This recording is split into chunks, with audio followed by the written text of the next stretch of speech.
Hey, what's up guys? I'm really excited about my first episode of Mikey TV. It's been 6 years since you saw me on the show on Canadian Idol in 2003, where I was the top 8th finalist. Since then, dreams have been completely coming true for me. Was able to tour Canada, the US, and Asia. Met Mariah Carey, was the front act for the Pussycat Dolls, and as well for Christina Aguilera for her Back to Basics tour. Just have been traveling the world, meeting fans, and singing for a global audience, which really has always been a dream of mine. And along the way I've had some amazing adventures, and I'm really excited because today I can finally take you, the audience, through my typical day. So here it goes. Hope you enjoy the first episode of Mikey TV.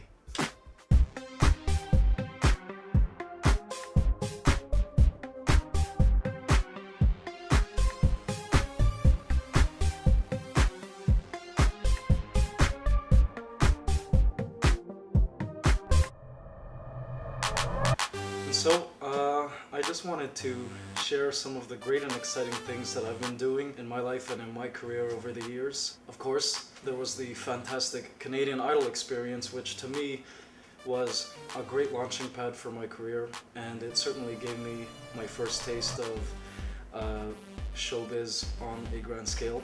I remember lining up just a day, 2 days before the auditions, so it was overnight that I had to sleep outside, and it was just total havoc. People were everywhere, you know.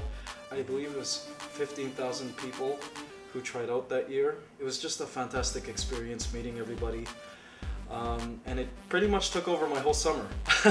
I expected it to just kind of be an avenue for me to hand my demo to people in the music business, but turns out in that entire lineup that day in Toronto on May the 25th, 2003, I'll never forget the date, I was the only male to represent Toronto in the top 10 finals of that year, which really was fantastic. And when I was finally eliminated in August of that summer, it just really began a whole domino effect of fantastic dreams being fulfilled, one after the other. I moved directly to New York City, where I was able to meet a lot of people and perform for great audiences. I met, his name is Glenn Swan, a producer who works out of Chungking Studios in Manhattan, who recently produced one of the songs on my latest CD. When I moved back to Toronto in 2005, I began working on a CD, and it was a solo EP entitled Love Me Again, which was really fantastic because it was my first solo release since the show. You know, and after that I just began touring. Started touring Canada, the US, you know, hit LA, New York, San Francisco, San Diego, even hit Kentucky, stopped by Arkansas, and it really was a fantastic experience, I find. And of course I toured Canada, from Vancouver to Montreal. It was really fantastic.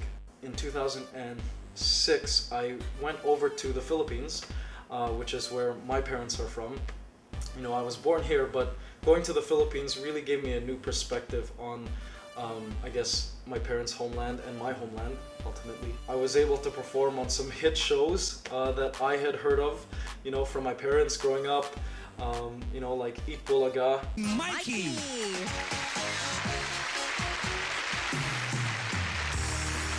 We belong together, baby. Do you know that I'm right? Why do you play with my heart? Why do you play with my mind? SOP. I'll make love to you when you want me to, and I will not let go till you tell me to. When I hear it. Mikey, Bustos, so how does it feel that Filipinos are making a mark in the American and Canadian music scene? Oh, I think it's great. S-Files. See, Mikey. Star Talk. I did all the radio shows there out of Manila, and I was able to perform with some top artists that I had heard of growing up, like Jano Gibbs and Ogie Alcacid, you know, Isa Segura, Regine Velasquez, just big Philippine stars there, and it really just was amazing. Also that year, I was asked to open for the Pussycat Dolls for their world tour.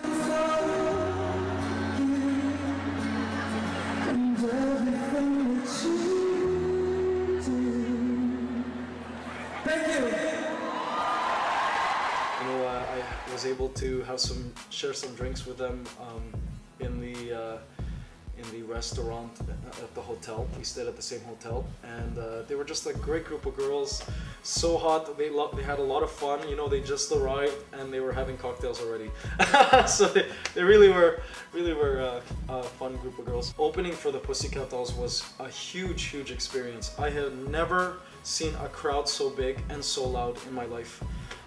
It took place at the Araneta Coliseum in Manila. The crowd was so deafening, and performing for that audience really was something else. It was really a dream come true for me. The next year I came back to Philippines to do more TV work. I did MTV Philippines and was a guest on Philippine Idol with an American Idol alumni, Jasmine Trias. That year, I opened for Christina Aguilera, who was my vocal idol for a very long time growing up. So that really was a trip. And that was an audience of 18,000. So that really was another dream come true. You know, I've been really lucky to cross paths with a lot of artists. Mariah Carey, who I met backstage. Your hugest fan. Oh yeah, definitely. I carry a picture around in my wallet of you. She's another one who I totally adored growing up, and I made sure to let her know. I kissed her hand. I, you know, gave her poetry that I had written in lipstick. And recently, I released my first solo debut album entitled Memoirs of a Superhero, which was so exciting because I was able to write 12 of the 13 songs on the album, and it's a subliminal album about the power of the mind to live an extraordinary life. It's been doing really well, and it's been featured on newspapers and magazines all over the world, in Hawaii, in Asia, Philippines. I just recently did an interview with Illustrato magazine in Dubai about the album, and it's been getting a lot of worldwide attention, I find, which is fantastic. It's been featured as well on eTalk Daily, which was really neat. I am the president and co-owner of a company called Bustos Entertainment, Inc. And it handles all my entertainment stuff, including my acting and modeling, which I would like to get more into. And we're sponsoring different events now. Bustos Entertainment has been getting a great response as well from other businesses. We've been able to acquire a great group of sponsors. You know, like for example, The Way Of, which is a clothing line that provides me clothes and has given me a nice pair of suede shoes here. Airtight Entertainment, which is a dance crew that have backup danced for me on tour for the past 2 years now. Archangel Industries, which you know, has really helped me. We also have Jonathan S. West, who handles my online media. IB Frank, who handles a lot of my my stage cosmetics, and they've been great at you know, forwarding me products. And we're getting more sponsors, which really excites me. And there will be more on that in episodes to come. I really look forward to taking you guys into, I guess, my world of music adventures, entertainment adventures, and just have kind of a glimpse as to the entire world through my little lens. It's just been a wild ride since May 25th, 2003. And yeah, it really is a pleasure of mine to take you, the viewers, on that ride with me, and taking you through my daily regimen. Well, I guess that does it. Thank you so much for watching the first episode of Mikey TV. I wanted to encourage all of you, the viewers, to write in, send us anything, stories, you know, products, show ideas, send that all to Mikey TV at MikeyBustos.ca. That's Mikey TV at MikeyBustos.ca. And hope to see you for episode 2. Thank you.